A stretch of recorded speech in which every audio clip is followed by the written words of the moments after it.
Hello, everyone, and welcome back to Mr. English Channel. I'm Emily, and I'm so happy to be here with you all today. And I'm Paul. We are so happy to have you join us today for another fun and helpful episode designed to improve your English. That's right, Paul. And before we dive into our topic today, we have a quick favor to ask. If you're enjoying our podcasts and learning with us, please take a moment to subscribe to Mr. English Channel. Share this episode with your friends and hit that like button. It really helps us bring you more great content. Absolutely. Your support means a lot to us. So, Emily, how was your weekend? Oh, Paul, my weekend was wonderful. Thank you for asking. It was a good mix of relaxation and fun activities. What about yours? Mine too. It was a bit busy, but in a good way. I always look forward to the weekend, don't you? It's a great time to recharge. Definitely. And that brings us to our topic for today, everyone. We're going to talk all about your weekend. It's a very common topic in everyday conversation, and it's a great way to practice describing past events in English. Exactly. We'll go through some common activities, useful phrases, and even some tips on how to ask about someone else's weekend. So, Emily, let's start with Saturday. What did you do on Saturday? Well, Saturday started with a lovely family lunch. My parents came over and we had a delicious meal together. It's always so nice to have everyone around the table, sharing stories and laughing. We cooked a big pasta dish, and my mom brought her famous chocolate cake. It was really good. That sounds lovely, Emily. Family lunches are the best. It's a classic weekend activity for many people. It's a time to connect with relatives, share good food, and just enjoy each other's company. What kind of pasta did you make? We made lasagna. It's one of my family's favorites. And after lunch, we just chatted for a while, and the kids played in the garden. It was very relaxed. How about your Saturday, Paul? My Saturday was a bit different. In the afternoon, I went out with some friends. We decided to try that new coffee shop downtown that just opened. You know, the one with the really unique pastries? Oh, I know the one you mean. I've been wanting to go there. How was it? It was great. We sat there for a couple of hours, just talking and catching up. It's always good to spend time with friends, isn't it? We talked about our week, some movies we've seen, and made plans for a future get-together. It's a wonderful way to relax and socialize. Going out with friends can mean so many things. Going to a cafe, seeing a movie, having dinner, or just going for a walk. It's all about spending time with people you like. Absolutely. Socializing with friends is so important for our well-being. It's a chance to unwind and share experiences. And after that, what did you do for the rest of Saturday? Later that evening, I had a birthday party to attend. It was for my friend, Mark. He turned 30, so it was a big celebration. There was music, dancing, and a lot of delicious food. I even tried to sing Happy Birthday really loudly, but I'm not sure if I was in tune. I'm sure you sounded great, Paul. Birthday parties are always so much fun.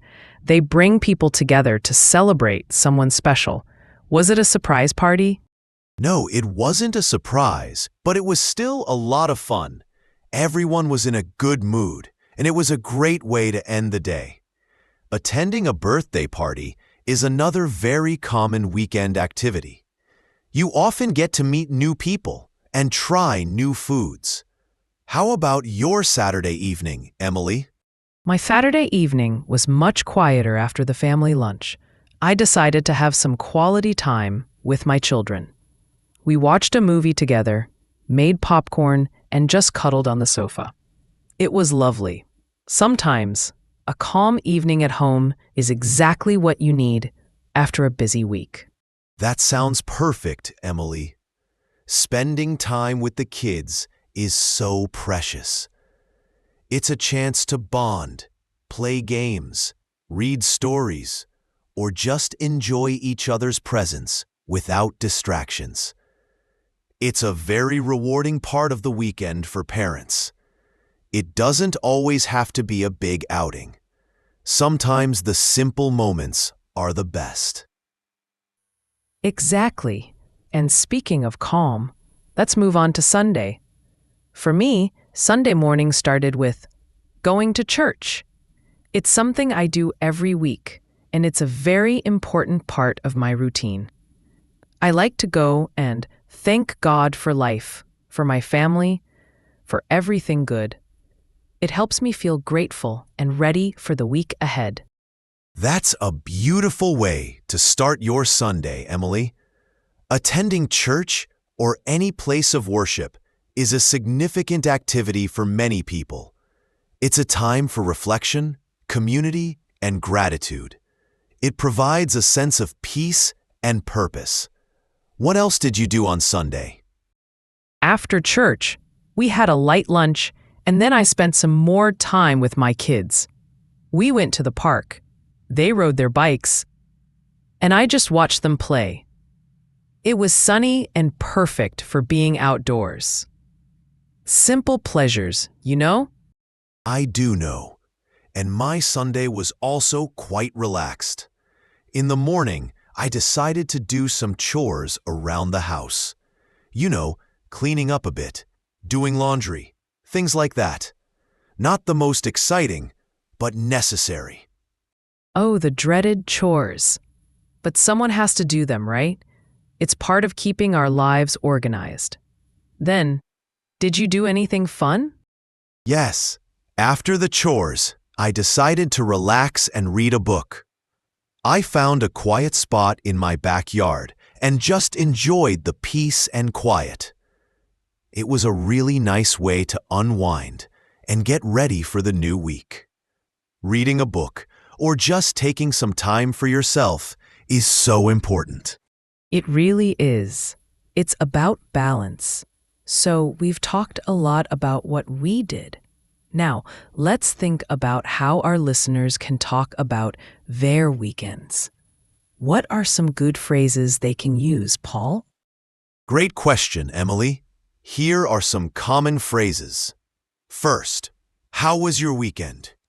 This is the most common way to ask. What did you do this past weekend? Another good option. Did you do anything fun? A more specific question. And when answering, you can say, my weekend was great, good, busy, relaxing, or fun. I had a good, relaxing, busy weekend. On Saturday or Sunday, I went to the party, or I spent time with my family. Perfect. And remember to use the simple past tense when talking about what you did. For example, I went to the park, not I go to the park, or I had a family lunch, not I have a family lunch. That's a very important point, Paul. The past tense is key when describing past events. Let's try to make a little role play here. Paul, ask me about my weekend, and I'll answer using some of these phrases. Okay, Emily, sounds good. So, how was your weekend? My weekend was really nice. Thank you. On Saturday, I had a lovely family lunch with my parents, and in the evening, I spent quality time with my children watching a movie. That sounds like a perfect Saturday. And what about your Sunday? Did you do anything interesting? Yes, on Sunday morning, I went to church to thank God for life, which is very important to me. And later, my kids and I went to the park because the weather was beautiful. Excellent. You used had, spent, went, and thanked, all past tense verbs. Our listeners can practice this too. It's all about thinking about what you did and then choosing the right words to describe it. Right.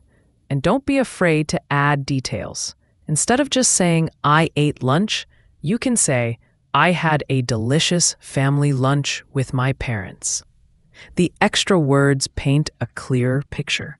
And it makes your English sound more natural and fluent. Let's think about some other common weekend activities that our listeners might do. How about going shopping? Many people enjoy shopping on the weekend, whether it's for groceries, clothes, or just browse. Good one. Or doing some gardening if you have a yard. It's a relaxing way to spend time outdoors and make your home look nice. Yes, and for those who love sports, playing or watching a game is very popular.